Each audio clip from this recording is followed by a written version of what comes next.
하나님의 말씀 구약성경 시편 103장 8절로 15절까지의 말씀입니다. 구약성경 103장 8절 말씀입니다.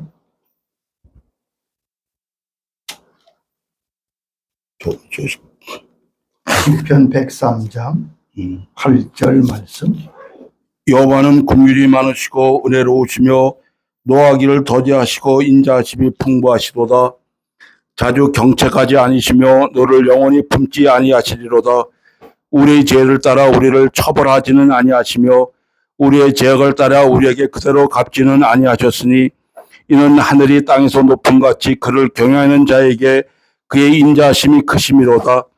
동이 서에서 먼 것같이 우리의 죄가를 우리에게 멀리 옮기셨으며 아버지가 자식을 긍휼히 여긴같이 여호와께서는 자기를 경외하는 자를 긍휼히 여기시나니 이는 그가 우리의 체질을 아시며 우리가 단지 먼지뿐임을 기억하심이로다.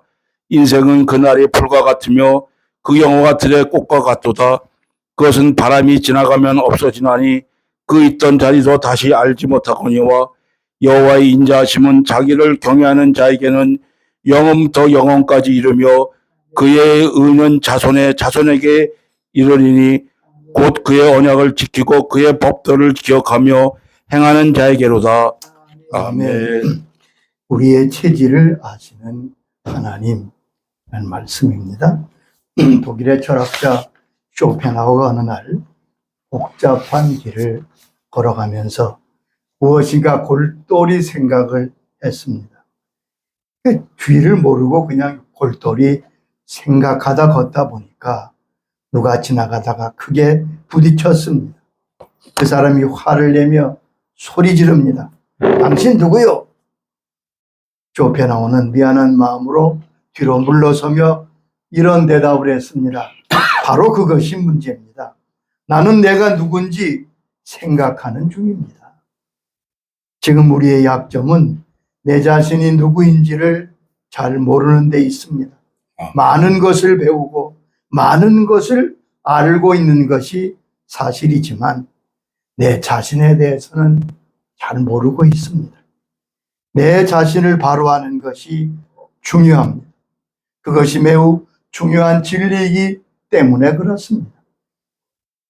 칼빈의 말처럼 사람에게는 두 가지 분명하고 중요한 지식이 있는데 첫째는 하나님께 대한 지식이요 둘째는 자신에 대한 지식이라고. 그리고 그것은 마치 손바닥과 손등과 같이 함께 있습니다. 정신분석학에서는 건강한 사람의 특징을 다음과 같이 정의한다고 합니다. 정신적으로 건강한 사람은 자기가 누구인지 아는 사람입니다. 다른 사람이 나를 무엇이라 하든지 자기의 정체를 아는 사람, 그가 건강한 사람입니다. 남들이 나를 들어 유식하다고 하지만 나는 내가 무식한 것을 알고 있습니다. 다른 사람이 나를 성공했다고 하지만 나는 내 자신이 실패한 인생인 것을 아는 거죠. 우리 한국을 대표하는 재벌 한 분이 이제 은퇴하여 어느 날 식구들과 함께 식사하면서 이렇게 물었다고 합니다. 다른 사람이 나를 어떻게 평가하더냐? 그때 아들이 자랑스럽게 이렇게 말합니다. 아버지는 아주 크게 성공한 분입니다. 맨주먹으로 이만한 것을 이루었기 때문에 모든 사람이 아버지를 존경합니다. 그 말을 듣던 그 아버지는 가만히 조용히 고개를 숙였다가 고개를 들고 이렇게 얘기했답니다. 나는 실패한 사람이다. 돈 때문에 양심을 속였고 돈 때문에 친구들과 갈등이 있었고 많은 사람을 아프게 했다. 나는 진정한 실패한 사람이다. 적어도 그분은 자기가 누구인지를 아는 사람입니다. 내가 누구인지 자기의 정체의식을 분명히 가질 때 우리는 바른 인생 위에 설 수 있습니다. 아멘. 다른 사람의 평가에 휘둘러서는 안 됩니다. 자기 자신을 분명히 안 사람이 있다면 그 사람은 바로 사도 바울입니다. 사도 바울은 위대한 사도입니다. 모든 사람이 인정합니다. 교회 역사가 사도 바울을 위대하다고 증거하고 있습니다. 그런데 그는 그 자신에 대해서 뭐라고 평가합니까? 자기 자신의 고백이 무엇입니까? 고린도전서 15장 9절에 이렇게 고백하고 있습니다. 나는 사도 중에 가장 작은 자라. 나는 하나님의 교회를 박하였으므로 사도라 칭함받기를 감당하지 못할 나는 자니라. 사도 중에 가장 작다. 사실 사도라고 칭함받기에 부족하다. 왜요? 나는 교회를 핍박하지 않았느냐? 바울은 기독교 역사상 가장 위대한 사도입니다. 신약 성경의 3분의 1을 기록했습니다. 그런데도 그는 수고를 많이 한 건 사실이지만 이렇게 고백합니다. 15장 10절에 이렇게 말하지요. 내가 모든 사도보다 더 많이 수고하였으나 내가 한 것이 아니요 오직 나와 함께 하신 하나님의 은혜로다. 내가 수고한 건 맞지만 그 수고는 내가 한 것이 아니라 하나님이 내게 은혜를 주셨기 때문이다. 얼마나 바른 고백입니까? 또한 건강한 사람은 자신의 삶에 대해 책임지는 사람이라고 지적합니다. 자기 행동에 대해서 전적으로 책임을 집니다. 남에게 책임을 전가하지 않습니다. 그 사람이 건강한 사람입니다. 어느 유치원에서 선생님이 유치원 학부모들에게 이런 설문을 한번 낸 적이 있다고 합니다. 그 질문은 좀 특이한 질문이에요. 당신의 자녀가 어떤 사람이 되기를 기대하십니까?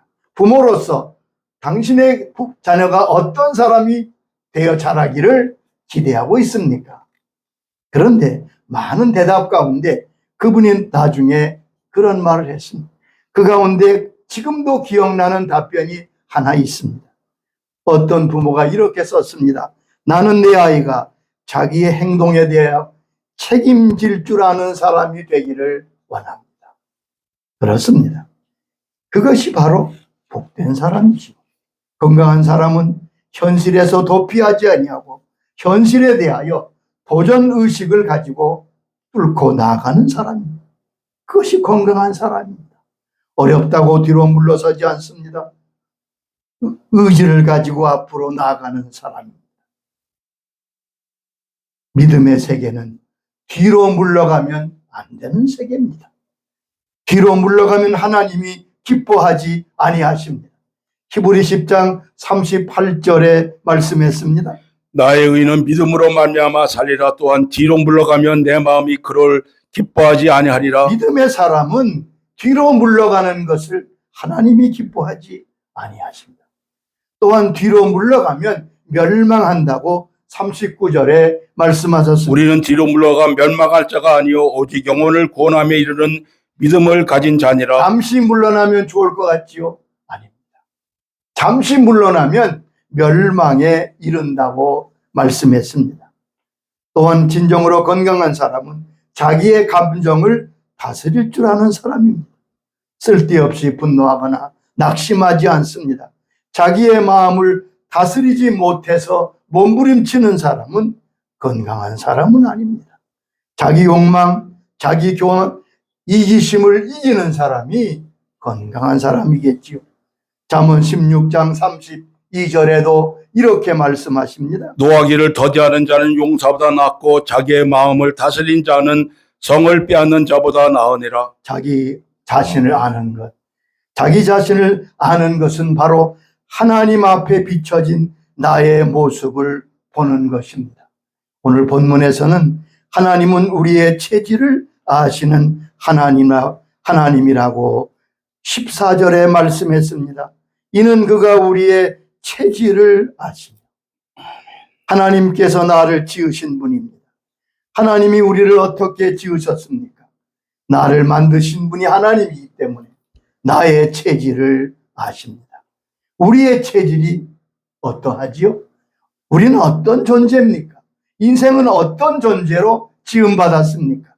오늘 본문에 인생을 세 가지로 분명히 정의하고 있습니다. 첫째는 인생은 진토라고 말씀했습니다. 아멘. 14절에 보면 이는 우리가 단지 먼지뿐임을 기억하십니다. 여러분, 대단히 잘난 척 하지 마세요.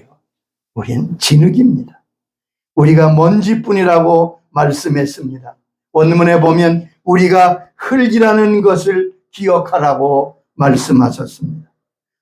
주님 말씀하셨지요. 너는 흙이니 흙으로 돌아가라.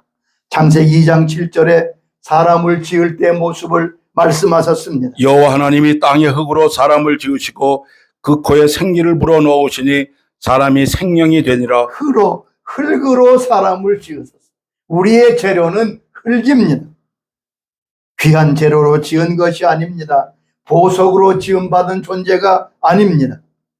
그러므로 우리는 우리의 존재를 바로 알아야 합니다. 그리고 흙이라는 말은 매우 연약한 존재입니다. 그래서 사도 바울은 우리 인생을 질그릇으로 비유했습니다. 고린도후서 4장 7절에 말씀하셨죠. 우리가 이 보배를 질그리게 가졌으니 이는 심히 큰 능력으로 하나님께 있고 우리에게 있지 아니함을 알게 하려 함이라. 우리가 이 보배를 질그릇에 가졌습니다. 보배 대신 예수님을, 믿음을 질그릇에 가졌다고. 진흙으로 빚어진 인간, 큰 가치가 없습니다. 우리는 본래 귀한 존재가 아닙니다. 우리가 귀한 것은 이 진흙 같은 속에 우리 주님이 와 계시기 때문이죠. 아멘. 둘째, 우리는 풀과 같은 존재라고 오늘 15절에 말씀했습니다. 인생은 그날이 풀과 같으며 그 영화가 들의 꽃과 같다. 우리 인생이 흙인데 우리 인생은 어떤 삶이라고요? 풀과 같은 인생이라고. 여러분, 풀이 굉장한 것 같지요? 서리가 내리면 하루아침에 다 시들어버립니다. 우리 인생의 존재는 풀과 같다고 말씀했습니다.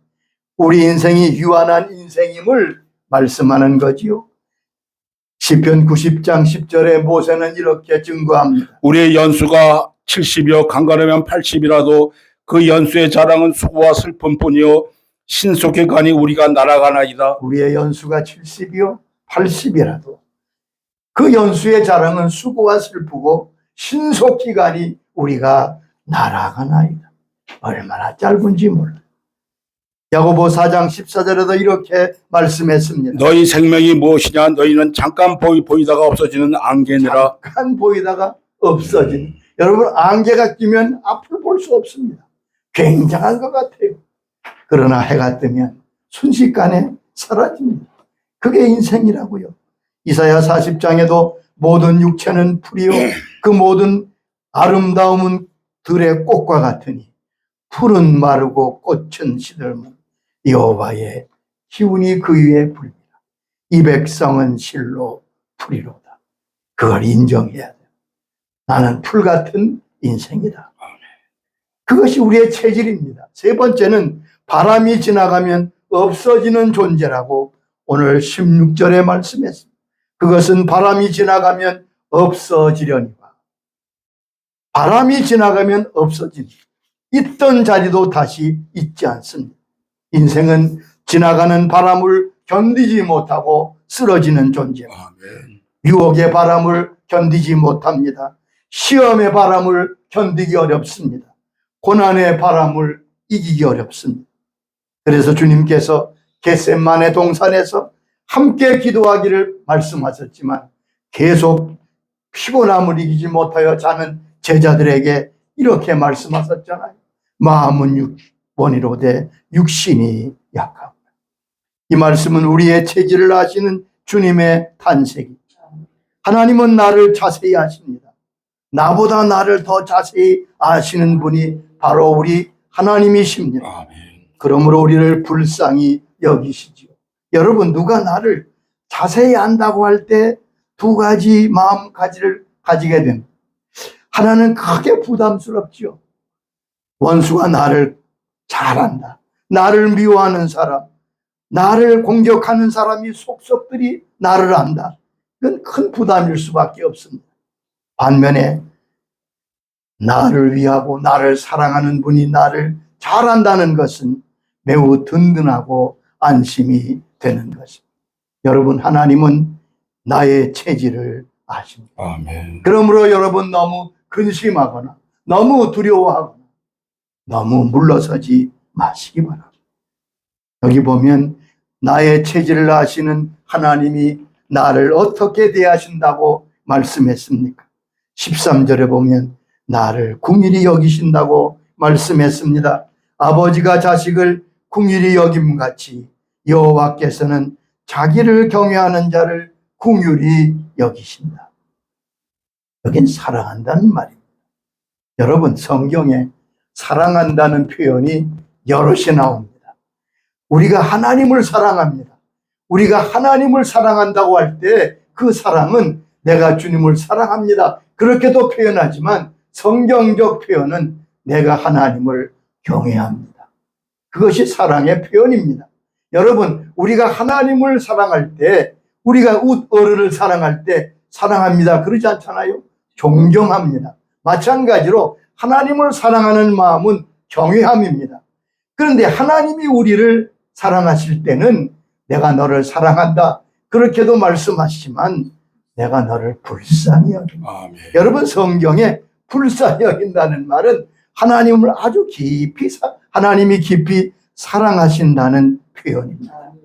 아버지가 자식을 사랑하듯이 사랑하십니다. 긍휼히 여기십니다. 불쌍히 여기십니다. 하나님을 사랑하는 것을, 하나님이 나를 사랑하신다는 것을 믿는 것이 믿음입니다. 아멘. 우리를 사랑하셔서 은혜를 베푸시는 분이십니다. 2절에 보면 내 영혼아 여호와를 송축하며 그의 모든 은택을 잊지 말지어다. 아멘. 은택을 잊지 말아야 돼요. 은혜와 혜택, 우리에게 주신 모든 은혜와 혜택을 잊지 아니할 때 그것이 바로 사랑에 대한 응답인 것입니다. 우리 하나님의 은혜를 잊지 않도록 늘 주의해야 할 것입니다. 그러면 잊지 말아야 할 은혜가 대표적으로 무엇입니까? 오늘 103장 3절에 말씀하셨습니다. 첫째는 내 모든 죄를 사하시고, 우리가 잊지 말아야 될 가장 큰 은혜는 하나님이 나의 죄를 용서해 주신 것입니다. 아멘. 죄는 하나님만이 용서하실 수 있습니다. 아멘. 하나님은 나의 죄를 용서하시기 위해서 죄 없으신 아들 예수님을 보내셔서 십자가에 내어 주셨습니다. 내 죄값을 대신 치르게 하시고 피 흘리시고 나의 죄를 용서하셨습니다. 하나님은 용서하시는 분입니다. 누구든지 십자가에 나와서 회개하며 하나님께 나아가면 하나님은 그의 모든 죄를 용서하십니다. 아멘. 그때 구원이 우리에게 임하는 거죠. 12절에 뭐라고 했습니까? 동에서 서에서 먼 것 같이 우리의 죄가를 멀리 옮기셨다고 말씀했습니다. 여러분, 우리의 죄를 용서하시는 것이 바로 하나님의 사랑입니다. 죄를 가지고 있지 마세요. 언제든지 십자가 앞에 나가 회개하고 죽게 하려면 주님은 우리를 용서하십니다. 기억도 하지 아니하십니다. 두 번째는 나의 모든 병을 고치셨다고 3절에 말씀했습니다. 육체의 병이 있습니다. 정신에는 정신의 병이 있습니다. 우리 영에는 영적인 병이 있습니다. 그런데 하나님은 이 모든 병을 치유하시는 분이십니다. 아멘. 출애굽기 15장 26절 하나님의 선언을 들어보세요. 나이는 너를 치료하는 여호와임이니라. 나는 너희를 치료하는 아멘. 여호와입니다. 우리 주님은 십자가를 지실 때 우리의 모든 질병을 짊어지셨습니다. 마태복음 8장 17절에 말씀하셨습니다. 우리의 연약함을 친히 담당하시고 병을 짊어지셨도다. 우리의 아멘. 약함을 담당하시고 병을 짊어지셨다. 이런 말씀을 붙드시기 바랍니다. 아멘. 어떻게 고치십니까? 말씀을 통해 고치십니다. 말라기 4장 2절에 이렇게 말씀했습니다. 내 이름을 경외하는 너에게는 공의로운 해가 떠올라서 치료하는 광선을 비추리니. 하나님을 경외하는 자에게는 치료하는 광선을 비춘다. 아멘. 치료하는 광선으로 우리를 치유하십니다. 두 번째는 기도를 통하여 고쳐주십니다. 야고보 5장 15절에 약속하셨습니다. 믿음의 기도는 병든 자를 구원하리니 주께서 그를 일으키시리라. 믿음의 기도는 병든 자를 구원하는데 주께서 그를 일으키시리라. 아멘. 겸손하게 믿음으로 기도할 때 주님께서 직접 그를 일으키십니다. 미국의 한 아이가 공을 차다가 다리를 다쳤습니다. 대수롭지 않게 했는데 상처가 심해져서 그만 점점 다리가 부어오릅니다. 오래전 얘기니까 의학이 부족할 때입니다. 다리를 절단하게 되는 지경에 이르렀습니다. 모든 식구들이 근심합니다.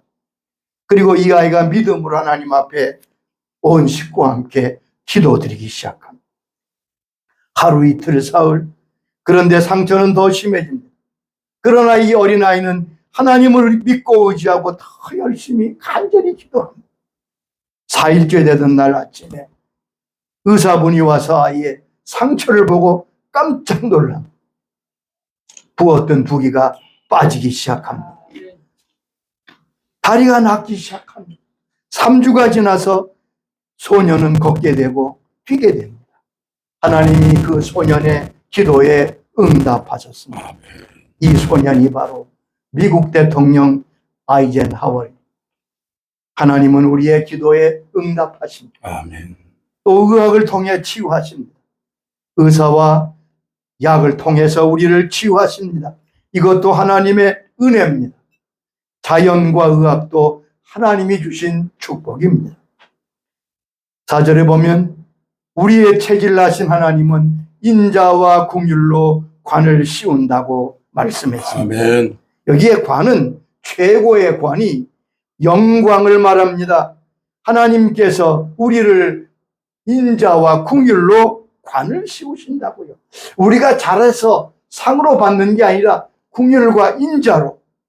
다윗은 본래 왕을 계획했던 사람이 아니잖아요. 하나님이 그를 왕으로 세우셨습니다. 하나님은 우리가 자격이 없지만 하나님의 자녀의 관을 씌우셨습니다. 하나님이 만왕의 왕이십니다. 그러므로 그의 자녀는 마땅히 왕자요 공주겠죠. 아멘. 하나님이 나를 영광스럽게 하신다는 말씀입니다. 베드로전서 2장 9절에 우리에게 말씀하셨습니다. 너희는 택하신 족속이요 왕 같은 제사장이요 거룩한 나라여 그의 소유된 백성이라. 여기 보면 우리는 누굽니까? 택하신 족속, 왕 같은 제사장, 거룩한 나라, 그의 소유된 백성이라고 선언하고 계십니다. 우리는 나의 체질을 아시는 아멘. 하나님을 믿어야 할 것입니다. 아멘. 하나님은 내가 무엇이 필요한지 아십니다. 내게 무엇이 알맞은지, 내게 무엇이 유익한지 다 알고 계십니다. 아멘. 그러므로 내 판단이 아니라 하나님의 판단을 의지하고 나가야 될 것입니다. 미국에 사는 유명한 잡지에 이런 글이 실렸습니다. 미숙한 신앙과 성숙한 신앙은 어떤 차이가 있는가? 관심이 있잖아요. 자, 거기 미숙한 신앙, 미성숙한 신앙의 특징을 5가지로 지적하고 또한 성숙한 신앙도 역시 5가지로 지적했어요. 여러분, 우리는 과연 어느 정도의 믿음의 사람일까요? 내 믿음의 성숙도는 어느 정도입니까? 먼저 미숙한 신앙, 유치한 신앙에 대해서 이렇게 적고 있습니다. 첫째는 성도에게는 결코 고난이 없다고 믿는다. 미숙한 사람은 그런다. 아니, 예수 믿는 사람이 고난이 있나? 고난이 오면, 어려움이 오면 저주로 여기고 못 견뎌야 합니다. 근데 제가 목회하다 보면 의외로 우리 주위에 그런 분이 꽤 있는 것 같아요. 여러분, 고난이 결코 없다. 그건 바른 신앙이 아닙니다. 고난은 저주도 아니고요. 두 번째, 하나님의 사람의 살아가는 목적을 행복이라고 믿습니다. 미숙한 거죠. 그러므로 조그마한 불행도 견디지 못하고 믿음이 쉽게 무너집니다. 세 번째는 하나님은 모든 기도를 다 들어주신다고 믿습니다.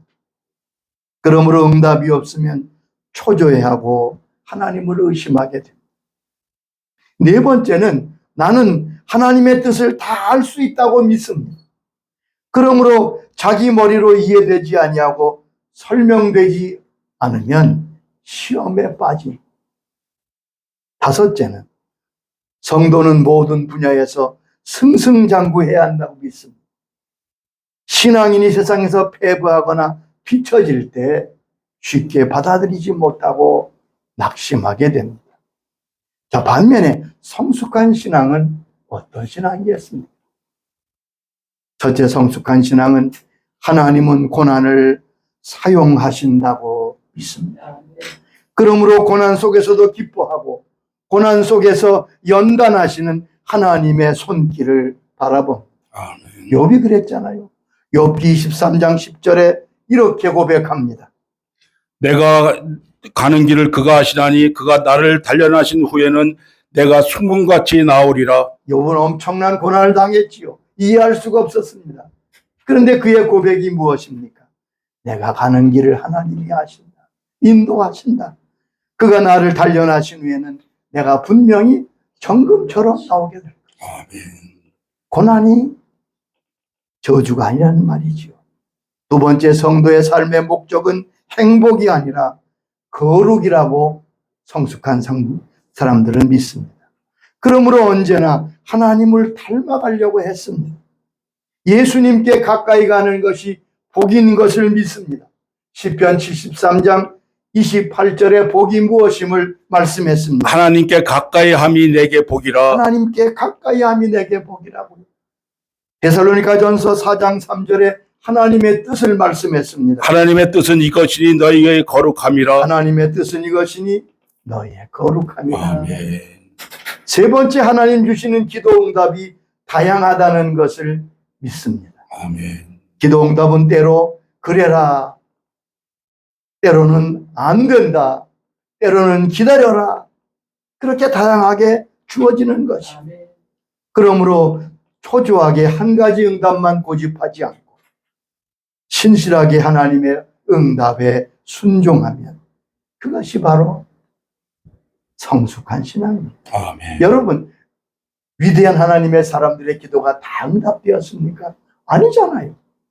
사도 바울은 하나님 앞에 간절히 몇 번이나 기도했지만 내 은혜가 내게 족하도다. 주님께서 그 병을 고쳐주지 않았습니다. 네 번째, 성도는 하나님의 뜻을 모두 이해할 수 없습니다. 그러나 언제든지 나에게 유익하도록 인도하신다는 것을 믿습니다. 그것이 성숙한 신앙이죠. 하나님을 사랑하는 자, 그 뜻대로 부르심을 입은 자들에게 모든 것이 합력하여 선을 이루시는 것을 믿는 거죠.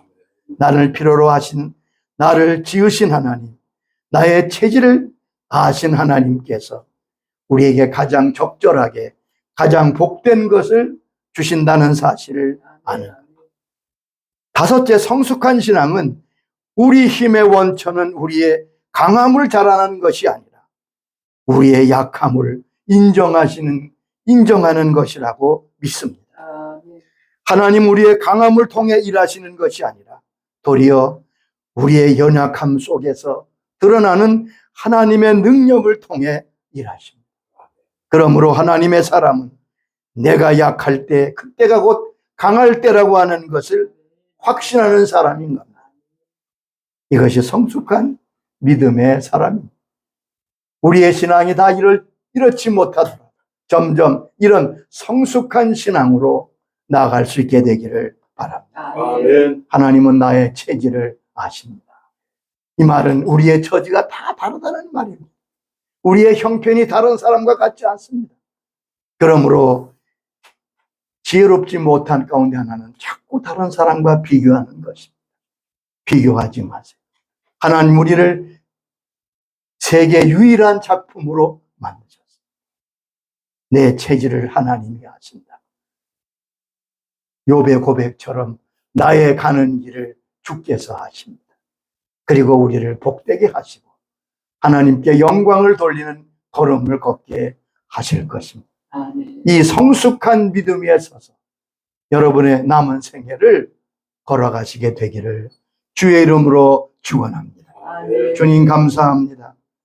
우리의 부족한 부분, 그러나 본래 흙으로 풀과 같은 인생이고 바람이 불면 쓰러지는 인생임을 우리는 알고 있습니다.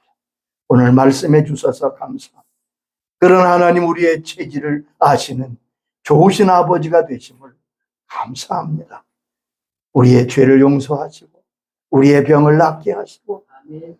우리를 모든 것에서 구원해 주신 가장 아름답게 역사하시는 하나님이심을 믿습니다. 아멘. 미숙한 신앙, 미성숙한 신앙, 유치한 신앙에서 주님 기뻐하시는 성숙한 신앙으로 나아가도록 성령님 저희를 불쌍히 여겨 주옵소서. 아멘. 인도하여 주시옵소서.